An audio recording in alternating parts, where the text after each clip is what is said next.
Welcome to the Regen Brands podcast. This is a place for brands, retailers, investors, and other food system stakeholders to learn about the consumer brands supporting regenerative agriculture and how they're changing the world. This is your host, Kyle, joined by my co-host, AC, who's going to take us into the episode. On this episode, we have Eric Gutknecht, who is the president and CEO at Charcutnuvo. Charcutnuvo is supporting regenerative agriculture with their Regenerative Organic Certified beef sausages, and they are working to transition their entire product portfolio of beef, chicken, and pork sausage products to ROC. In this episode, Eric gives us the real scoop on how the sausage is made. We cover his family's 5-generation history in sausage making, his sausage making training in Europe, and what processes the brand implores that sets them apart from the sausage making competition. Eric also gives us the lowdown on the regenerative organic beef they're sourcing, how adding the ROC certification to their products has boosted velocities, plus what it's going to take to see more regenerative sausage at your favorite retailer. Let's dive in.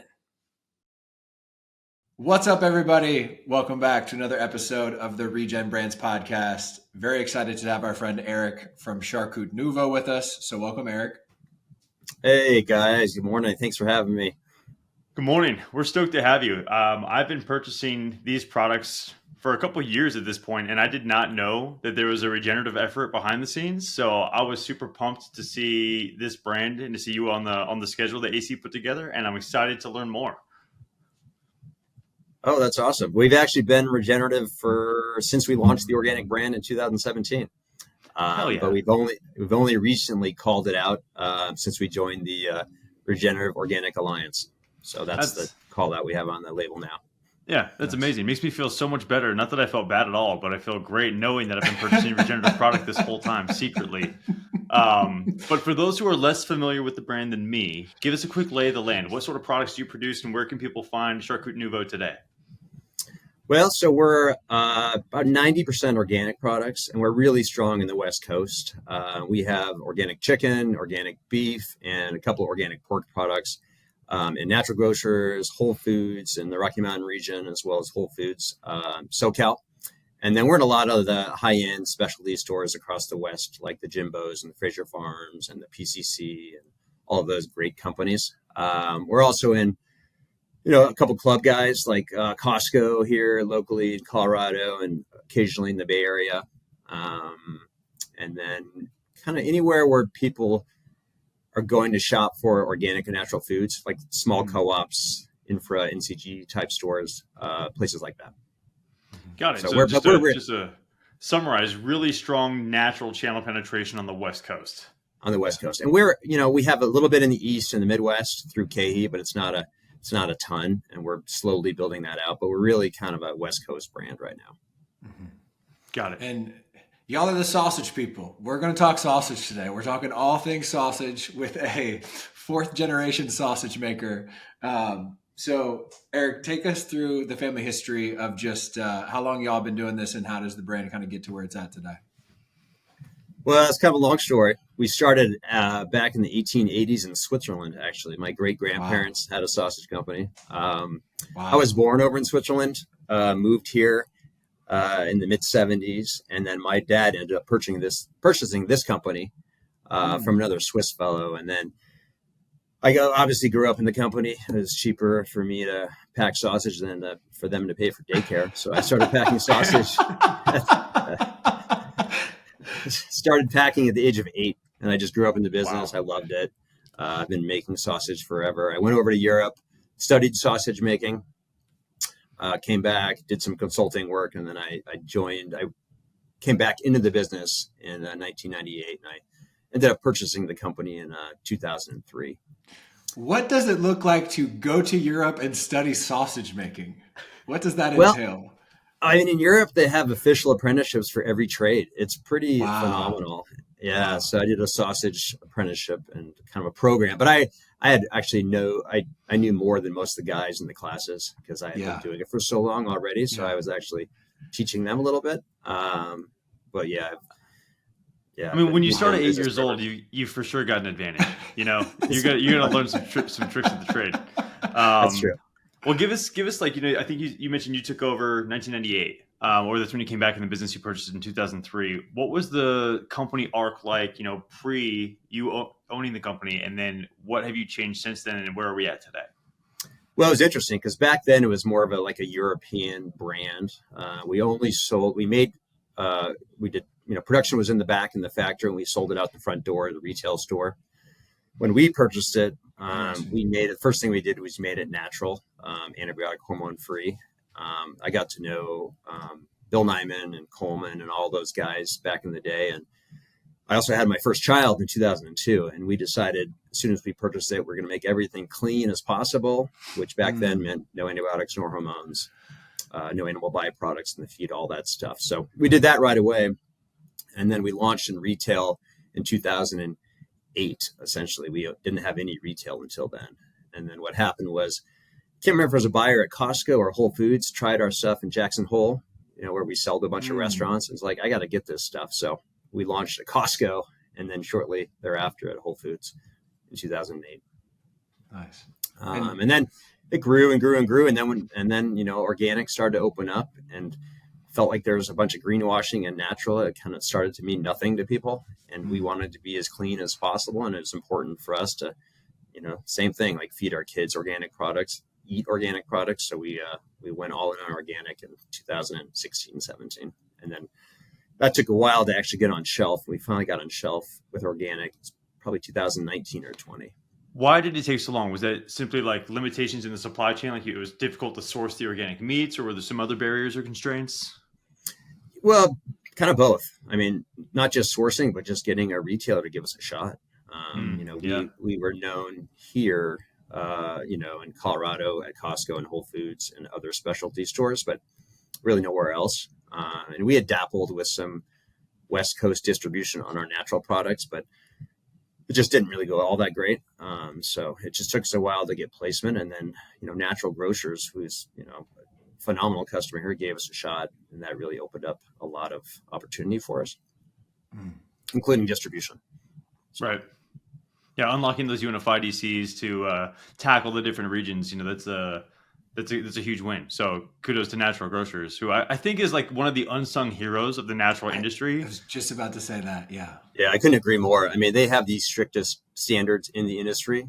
So I feel like consumers just trust them. When you go in there, I don't have to worry about, is the produce organic or not? It's going to be organic. And is it going to meet the standards? Yes, because they are super strict on all standards. Like, they're a phenomenal partner. And I agree, they're doing amazing things for brands out there. Totally. And not even on the organic piece, but for the produce, they also don't allow that appeal film on the outside of their produce. And I think they're the only retailer that I'm aware of that does that in a variety of stores, in like an actual chain. So it's just, their standards are just incredible. Absolutely. One thing I feel like I've seen from them too is they really stick by people, especially the people doing like the best work in categories. Yes, they give people a shot, but they really have their horses that they really believe are like best in class, and they really help those people kind of have them as a foundational pillar retailer, which I think is really important. Like, if we've all looked at the back end of these businesses, like that's a huge lift to just running things and operating things. So agreed, for sure. Totally. And their trade spend expectations are reasonable, which in this day and age, man, that's such a big difference when you're building a company to not have to break the bank and be underwater. They're just, we could probably go on this love shout out Natural Grocers, man. Natural Grocers for a while, but they're fantastic. 100%. Oh yes, yeah. I can't agree more. They're incredible. They just don't mark things up the same level, and they're just a great partner, and they're collaborative, and they want everybody to be successful. Like it's wonderful. Totally agree. Maybe a behind the scenes question, Eric, but basically it's Continental Sausage Company, right? And then Charcutnuvo is the retail brand. You still do some business in food service, I believe, under more of the Continental Sausage brand. Has the retail product always been Charcutnuvo? Is that recent? Like give us the details on that. Yeah. So, in 2016 or 17, we were expanding to additional Whole Foods regions, and we had a potential trademark issue on both coasts. My parents they didn't trademark the name, and other folks had. So there's a couple of potential conflicts. So we decided to just avoid potential litigation and go for a new name. And we are great at making sausage, but we're not strong at marketing by any means. And I wish back in 16, 17, when we launched the retail brand Charcutnuvo, that we also did it for food service. And now we're kind of playing catch up and starting to do that. Because just for menu mentions, etc., that would be wonderful, because we sell to a lot of great food service customers as well, like ski resorts, all the national parks, places like that. It'd be great to have some menu mentions. But like I said, not great at marketing. Learning, we're slow. Learning on the way. Yeah, that's right. It's better to have a good product that you can't market well than to market a bad product, right? Amen. So you get if you have to pick one of those two things, you've made the right choice. No, exactly. I mean, we're successful despite marketing. So that's how I look at it. So I think there's huge opportunity as we grow and into being a better company at marketing. For sure. Super high level, what's the split like right now between the retail side of the business and the food service side of the business? We're about a third retail, a third Costco, and a third food service. And then the other 10% is like direct to consumer through either Meal Kit, our website, Amazon. So it's a nice blend. Unfortunately, we've had that blend. If we didn't have that blend during COVID, we would have been out of business. Because at that time, we were 50-50 food service and retail. And once all the food service went away, fortunately, we had some retail left. Otherwise, those were some hard years for sure. Yeah. But we made it. Unlike a lot of our competition, like they did not make it. So.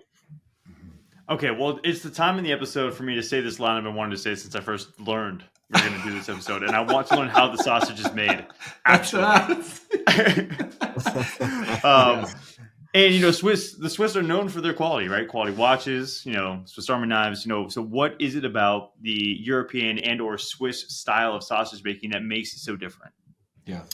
Well, it's pretty different, because traditional sausage making is just you grind it up, you throw it into a big mixer paddle, mix in the spices, and stuff it out, and it's done. But Swiss and German style sausage making uses a whole different equipment. Like we put everything through a buffalo chopper, and so we build a nice fine base. Hold on. What is a buffalo chopper? So a buffalo chopper is this huge piece of equipment, and the knife speed is like 150, 200 miles per hour. It can emulsify something essentially really quickly. So we create this nice fine base where we add the spices, the ice, and what that gives you is better flavor distribution throughout the sausage, and it allows us to really just add better flavorings, kind of gets a better quality, get a better bite in the product instead of like a kind of a mushy product that just ground up. In our product, even if it's in a skinless casing, you get that nice snap and bite. So it just gets a better quality, overall quality. And we do everything through a buffalo chopper in 300-pound batches. So it's relatively small batches. It just allows us to do accomplish better quality. And just to make sure I understand, it's because of the fineness of the chopping that allows for more continuity in the texture of the sausage. Am I reading that correctly? That's correct. Yeah, because even when you add if it's a coarse ground product, we'll start with a base. Everything we do starts with a nice fine emulsion base to get that flavor and the spices evenly distributed. And then you add a little bit of coarser texture or the cheese or jalapenos. It's all about flavor staging. And then when you eat one of our products, you can definitely tell the difference between, what we do versus the, mass produced grinding operations. No doubt. And I always wondered, because I've had numerous, for me, I'm super lazy, especially at lunch. Like I don't want to spend a bunch of time cooking food in the middle of my workday. So I'm always looking for a quick, convenient way to get high quality protein. Yeah. And I've had these sausages numerous times, and they cook really well. They're really simple. They don't blow up and explode like a lot of them do. And to your point, Eric, when you cut them, they don't fall apart. They stay relatively firm. And I always wondered why it was so different. I was like, how come these sausages have such a different texture than all the rest of them? And now I know how the sausage is made, and it all makes sense. That's why. And then, everything's fully cooked too. That also helps kind of lock it in, like fully cooked and smoked. So that gives you, better shelf life, better flavor. Can you explain that? I was going to ask about that. Like, what is the actual cooking process for a sausage? Like when you buy it that's fully cooked like that? Yeah, so we have these massive smoke racks. So we'll stuff it out, hang it on these big racks, roll it into a 3-truck smokehouse. It's about 1,000 pounds at a time. And then we'll essentially go through the whole cooking process, smoking process, smoke the product, and then cook it at the end. So the majority of our products are smoked and cooked, but some of the products, like just the chicken sausage, is only cooked.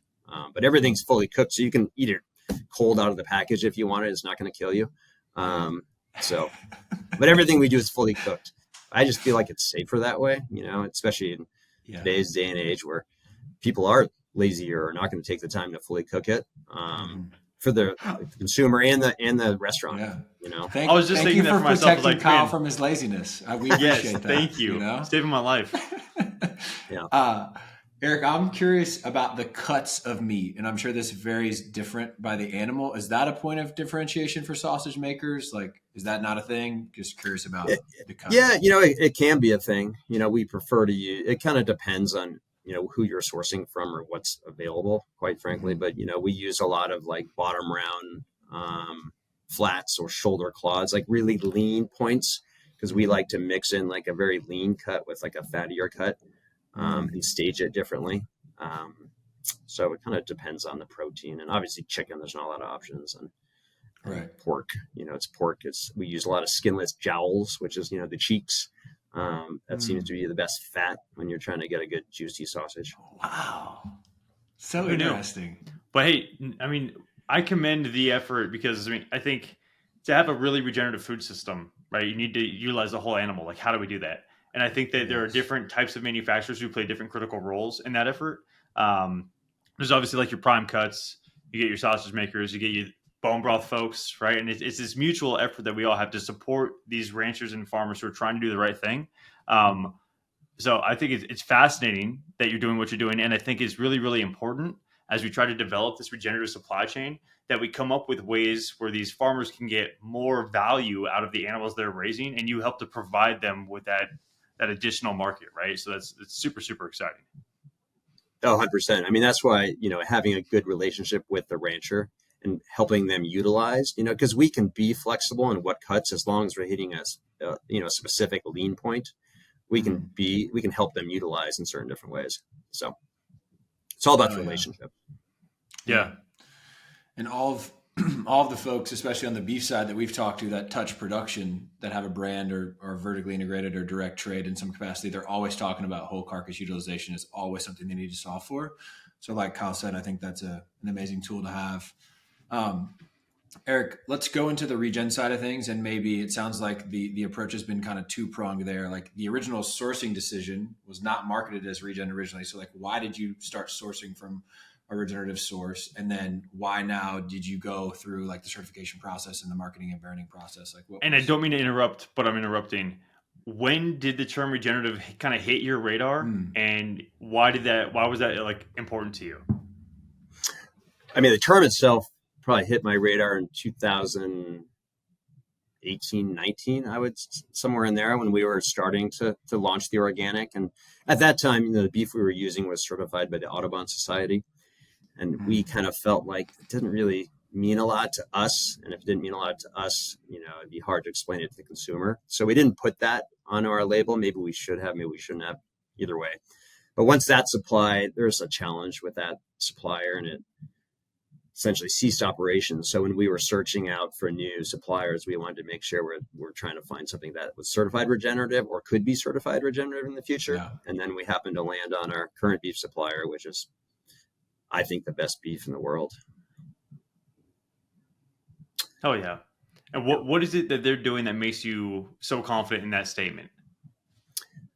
Well, interestingly enough, I went down there in Australia and visited the ranches and saw the cattle and saw how they rotate crops, how they rotate the animals, what they're doing, what they're growing. It was a pretty phenomenal experience. It just so happens I was going to be there for a triathlon anyway, and they were based in the next town over. I'm like, this is perfect. So, wait, you get to expense your triathlon trip? Yeah, it was wonderful. So yeah, no, it was great. So met them, met the owners, toured the ranches.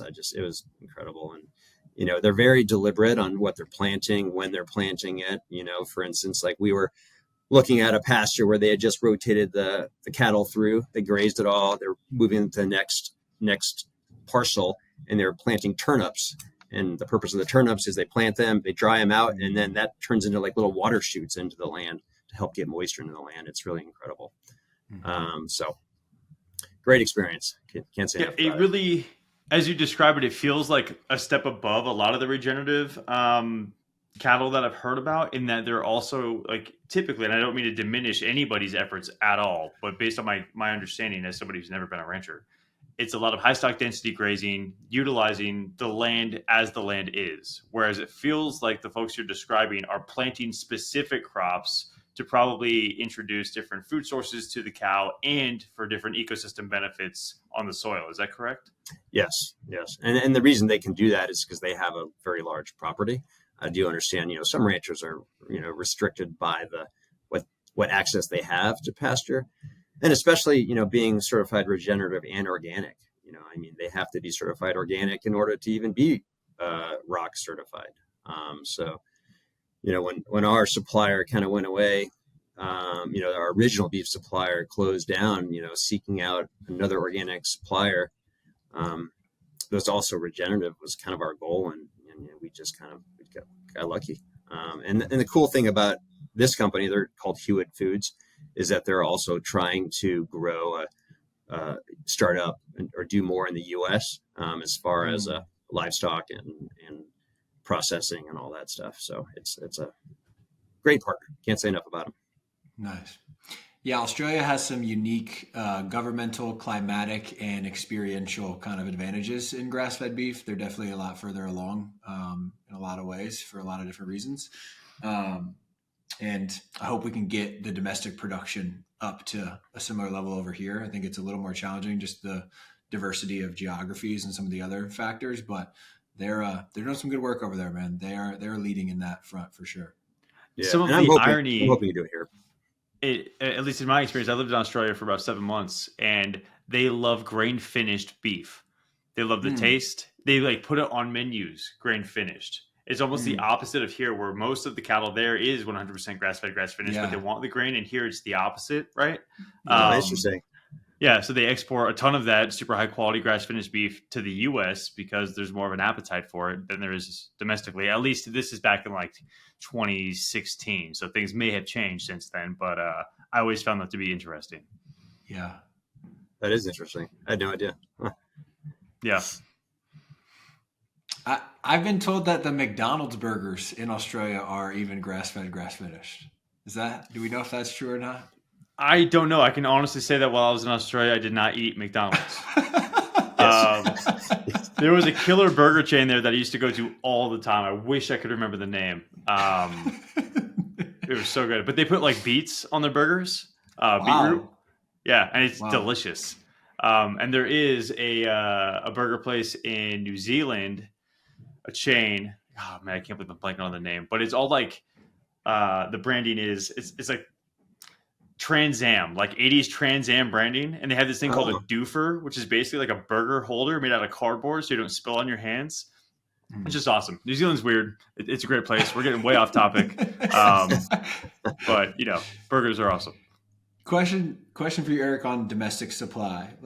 I'm sure you've looked into that. What is the supply constraint domestically? Is it the fact that it's not organic? Is it the fact that the unit economics don't work? Is it the fact that it's not pooled in enough kind of enough volume? What's going on domestically over here? Yeah, on the beef side, all of that. It's a challenge right now on organic beef, and especially regenerative organic beef. On the chicken side, of course, that's easier. Everything's domestic. Pork's all domestic. But just on the beef side, it's just a challenge. There's just not a lot of supply, and I know they're working on that. There's a couple of guys out there who are doing great work, and I think it's coming along. And I think Hewitt will help with that locally. In the U.S., but right now there's just not a consistent supply. But there are great guys working on it. I think it's coming. It's just taking a long time. Okay, let's get into the actual portfolio. So you mentioned there's beef, there's chicken, and there's pork. How many flavors are there? Do you have? It's like asking your favorite kid. But what are your top sellers? What's really working well for you right now? Honestly, so we added the ROC certification to our labels in August, and that has really just crushed it. We got some attention at Whole Foods. and natural grocers and other places where we launched. And that's really kind of boosted the sales on those products. They were existing sales. We just added the bug once we got the certification. And but honestly, I'm a huge data nerd, and I hate to interrupt again. But did you actually see a velocity uptick when you're analyzing the data, like pre and post rock certification on shelf? Oh yes. Yeah, we just looked at the data. It was like a 25% boost. 25%. Yeah. Wow, that's huge. Wow. It was awesome. It was awesome. Yeah. So that's getting the attention, because the retailers out there are really focusing on rock, which is huge. Our chicken products, of course, are always the top sellers because everybody loves chicken. And I think, what you find if you ate our chicken products versus others, like ours is nice and moist and juicy, where traditionally most chicken sausages are kind of dry and like chewy. But we've been able to figure out how to make them, I think, taste really good. So those are our top sellers. Chicken's always going to be a top seller because everybody loves chicken. And then, of course, the pork products do well.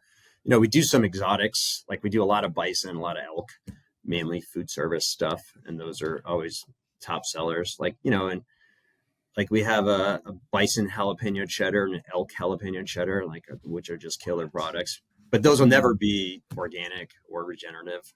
Maybe regenerative, but not organic. I wish they sold those in natural grocers. I'm a huge bison fan. Love bison. Try to eat as much as I can. So yeah, that sounds phenomenal. So I'll also check that out on the website because I would love a bison jalapeno cheddar. Is that what you said? Bison jalapeno cheddar? Yeah, that's it's killer. It's so good. It's like crack. Okay. It's so yeah, sounds awesome. Yeah, and we are trying to seek out actually because for natural grocers, like we could get it in there if we could find 100% grass-fed, grass-finished bison that we believed was legitimate, then we would get it in there. But I haven't found that one yet, but we are looking, and then we get it in there.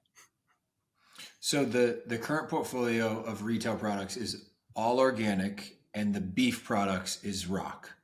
But the chicken and pork beef products are rock, and we do have a goal for the future to get chicken. We're working on some chicken and pork relationships right now to also attain the rock certification for those. So that I don't want to promise anything, but I'm hoping that happens next year. Yeah. I'm curious about those efforts because I've heard, and I do not believe this, but some people in the regenerative space think that monogastrics like chicken can never be regenerative. And in my mind, that simply isn't true. I think any animal has the potential to be regenerative because they're all originally part of an ecosystem that can have a benefit. And when you say you're working with potential suppliers, like what does it mean for them to become regenerative? What do they have to change about how they're raising a chicken to achieve that rock certification? Well, it's two things. I mean, it's rotating, like not having them on the same pasture. So it's constantly rotating them so that with the chicken, that's a mobile coop. They put the whole coop on wheels and attach it to a trailer and move it around. Mm-hmm. And then the second component, which I really love about the rock certification, is there's a farmer welfare component. Like they got to make sure that the farmers and the farm workers are making a fair wage.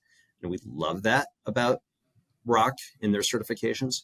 Yeah. So on the rock side, that for chicken side, it's definitely possible. On the pork side, that's a challenge to get it rock certified, but we are working with someone who's working on that, so it could happen. But they also have to be GAP 4, pasture, access to pasture and such. So interesting. Yeah. Go ahead, bro. I was just going to say, it sounds like a Herculean effort to make all these changes with these new animals, but this is what it takes to be first, right? Mm-hmm. And somebody's got to start, and then that's how the supply chain develops. And I'm sure, like going back to the conversation we had earlier about, you're making sausages, so you're using these I don't want to call them extra cuts, but not the primary cuts, right? So is there a level of partnership with other consumer brands or other food service folks out there who are using the rest of the animal, and you're kind of going to these suppliers and saying, hey, I'll buy this other customer will buy that, if you can start implementing these practices? Or is that a completely solo effort on your part? Yeah, that's kind of a different conversation. Like we work more with the rancher to help them utilize, and then they have the conversation with others. But we do so rock requires 95% of the ingredients are certified rock. So that makes it a little challenging when we add different ingredients like the cheddars and the apples and the spinach, but the collaboration among all the rock brands is pretty incredible. So we are working with other essentially suppliers to develop more rock products that we can use in our stuff. So there's a lot of collaboration amongst rock companies, and which is great. So we're working on, and I'll tell you guys a little bit about that later, but working on a couple new cool products for the future, collaborating with other brands, which is going to be fun. So what percentage of ingredients is the actual meat, like on a regular, just like sausage with like spices in it, Eric, versus something like with the cheddar or the spinach? What is that typically? It's about 75 to 80% protein. Yeah. And so then, you still got a ways to go to hit that 95% threshold. Like it's not like it's 90% meat or something like that. Yeah. I mean, there's moisture, otherwise it's going to be super dry. So, you take that out anyway. It's 95% of the non-moisture ingredients has to be rock certified. Okay. Salt, like salt casings, like those are probably never going to be rock certified. So you lose it for percentage points right there. You have very little wiggle room and which I like. So it's that way not everyone can do it. This can't really greenwash rock, which is amazing. So I want to go back to the lift that you mentioned since the rock certification. And I want to see if you can tie that to sausage category analysis for us. Like, why do you think it's caused that lift? Is it because of what it represents from an animal welfare perspective to the consumer? Is it because it's just something new and like trendy and different and they want to try it? What do you attribute that to based on where you see like sausage and what the consumer is demanding from that category? Well, I think it's a combination. I mean, I think the larger retailers like Whole Foods, Sprouts, natural grocers are taking on these incredible initiatives to support regenerative agriculture. And, the fact that the consumer is learning and starting to notice those things on shelf, I think that's the primary reason is, they have a big push, like natural grocers had their partnership with the Rodale Institute and they featured that in, I can't remember if it was September or October. And that was huge for us because, they're pushing that. And then somebody walks up to the meat, display and sees rock certified beef products. And I'm like, whoa. And we have little shelf tags that say, Regenerative Organic Certified. So I just feel like it's the consumer who are shopping at those places are starting to learn about it and see it more often. And then they're like, we got to do it. We got to support this. Yeah. Well, and it's such an important success story because, there's a number of brands, and this is what's so unique about the way you're positioned, where there's a lot of brands who launch as a regenerative brand. So they don't get to see the before and after uptick when they put the cert on. So I think that's a really awesome, value, value is the wrong word, like a case study that we can take to potentially other retailers as a movement and say, hey, rock certification leads to a 25% increase in, baseline velocity. That's not going to be the case for every single brand, but that's a really strong value proposition that regenerative brands can take to retailers to help get more shelf space or more opportunities to win at retail. Absolutely. Yeah. It certainly helped us secure additional business, in some of the retailers we're not at, like the smaller groups in the West. So it certainly helps. And you didn't change like the SKUs or the product formulations or the packaging significantly. Like really the major change was just adding the rock cert, correct or no? Yeah. We had some minor tweaks, like from, whole, organic onions or garlic to organic onion powders or garlic powders just to meet the 95%. So very minor, but no real flavor difference. If anything, this beef actually tastes better than the beef we were using before. So the product quality also has improved quite a bit. It tasted pretty damn good to me last night, and I've never wanted sausage more at 8:52 a.m. than I do right now. So you're doing something right. Good. That's awesome. No doubt. Yeah, I definitely got my lunch figured out today for sure. But you mentioned the importance of collaboration from like kind of a back of house perspective with supply chain development and like that. And you also alluded to the fact that there's some collabs coming more in a front of house, like brand facing or consumer facing capacity. I would love to kind of dig in there and hear what you can share about those collaborations. There's also some additional marketing collaborations we're going to do with just the Regenerative Organic Alliance. They're going to really push hard on some marketing pieces with different brands and kind of push the name forward more than it already is. But there's some cheese companies out there that are doing great things that, like Origin Cheese, the name of them, and they're certified rock. And we're going to hope to do some things with them. Maybe it's a co-branding or a call out, something like that. I mean, there's a lot of phenomenal companies that are certified regenerative organic, Lundberg, the rice company, like there's some talks about, can we do something with those guys, some rice and such. I mean, it's endless opportunities. And we do, R&D is super fun here. We love experimenting and tweaking. So there's a lot of options. But I feel like at some point in time, we're going to have like 1,000 SKUs. So that's also a little bit worrisome. But the collaborations are super fun. That sounds awesome. I think we have not had the Origin team on yet, but I've been aware. They do more than just cheese, right? They do just traditional dairy as well. Yeah. They do a lot of different things, including like some pharma stuff.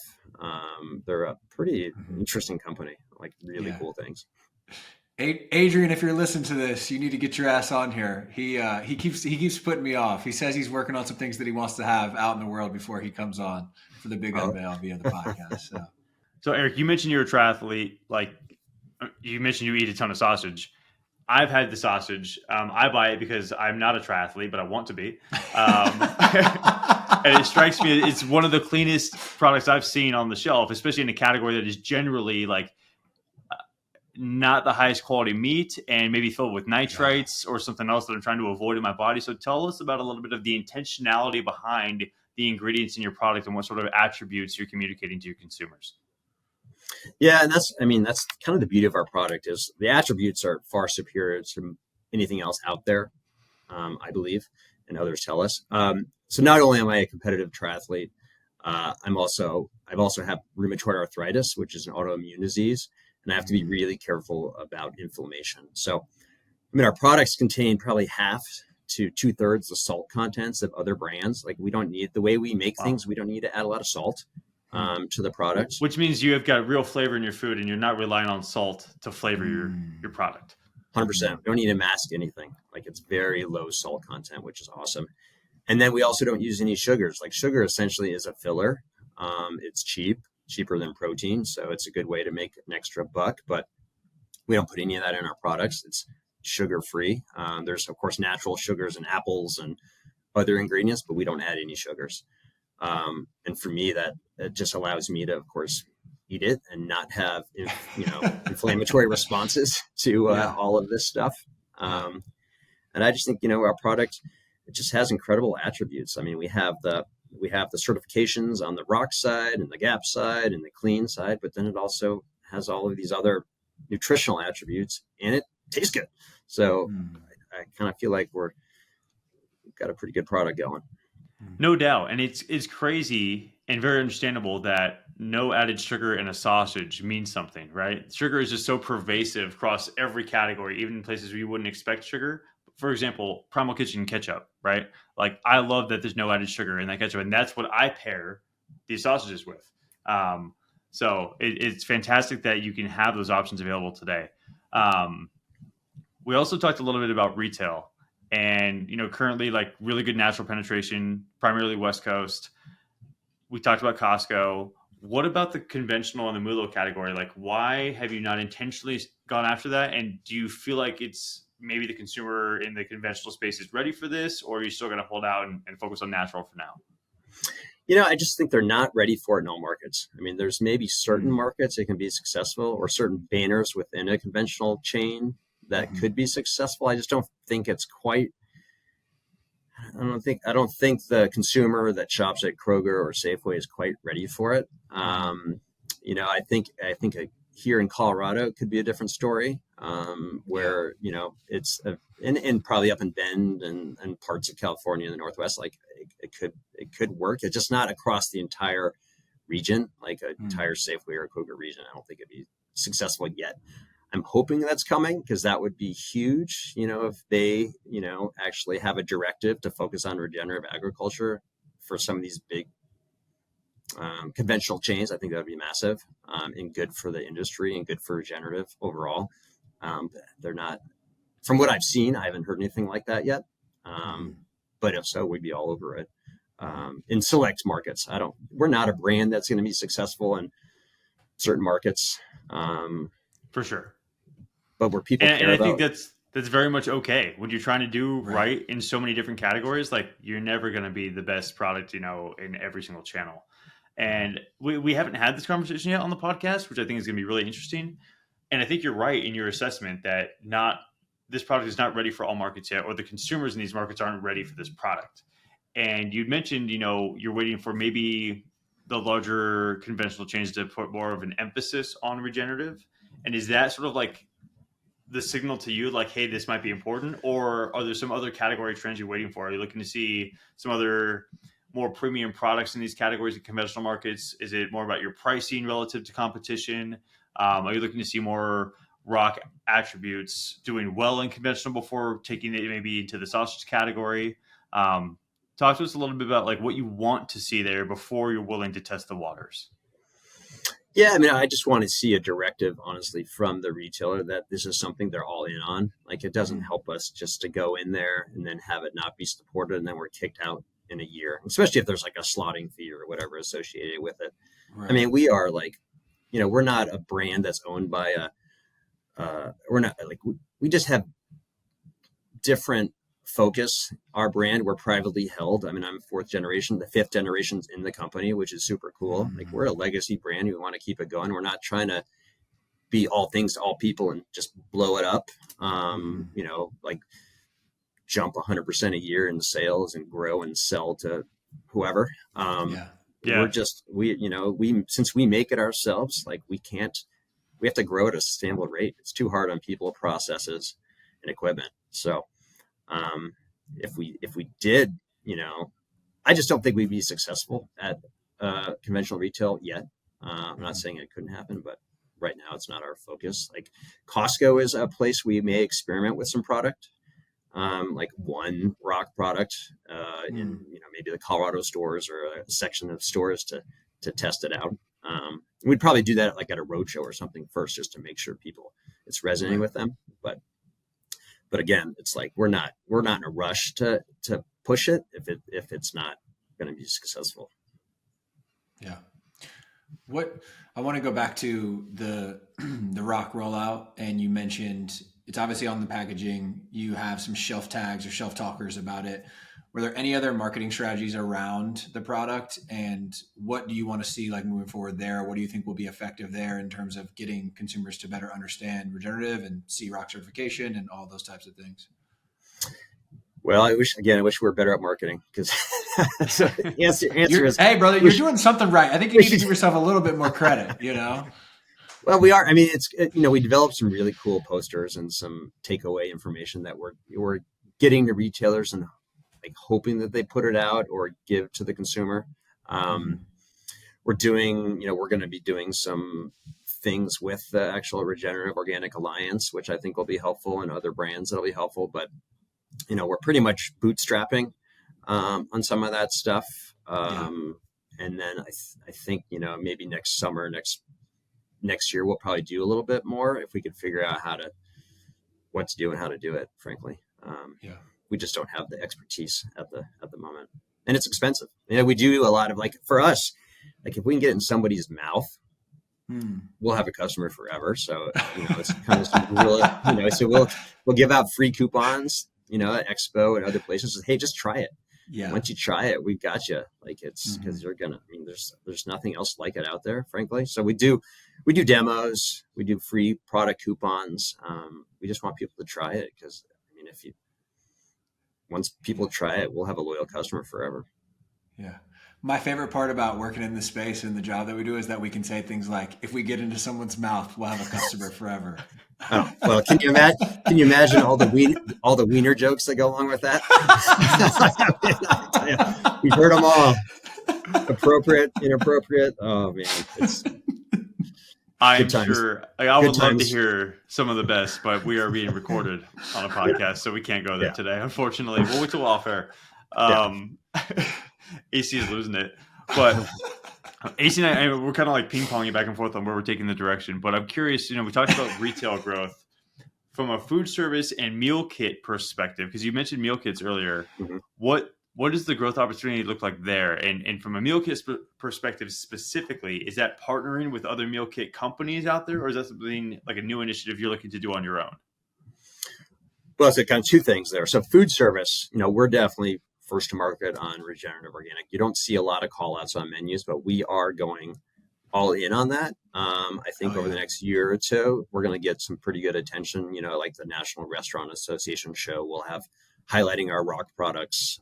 We're talking to it's a special, like customers that are focusing on rock, and we haven't identified a lot of them. I mean, the main one right now is True Food Kitchen. Like, they're phenomenal. So we're hoping to get a good conversation with them because we'd be a great fit. But we're just trying to identify other opportunities like that where people do care about it. Food service always lags behind a couple of years, frankly, 2 to 3 years. So we're kind of early on in that process, but we're definitely pushing that forward. As far as, meal kit, we do, two things. Like, we're used as an ingredient. And so we're hoping the meal kit companies will call that out on their package. And that's mainly for people that have prepared meals, essentially sending them direct to the consumer. For instance, like MyFit Foods, a phenomenal customer. And then, Factor from HelloFresh, people like that, hoping to call out. And then we also do, for some of them, we'll do an add-on product, essentially. And we're thinking that that's something that could be really big. I know ButcherBox cares a lot about that, other meal kit companies. So there's some opportunity there. Yeah, I mean, that feels like such a great fit. People who are looking for fast, convenient, well-sourced food. I mean, you tick all those boxes, and it's just a killer partnership for both parties, right? Back to the food service piece, like, this is my selfish, what I would love to see somehow. You go to a football game, a hockey game, a baseball game, and you can just eat, some kind of who knows what hot dog, right? But if there was a rock certified beef sausage that you could have in that environment, like, my God, I would consume many. I don't want to say how many, but that would just be so cool to see. And that's what I get so excited about, like, taking this quality of meat and intention to a category like this that has so many applications.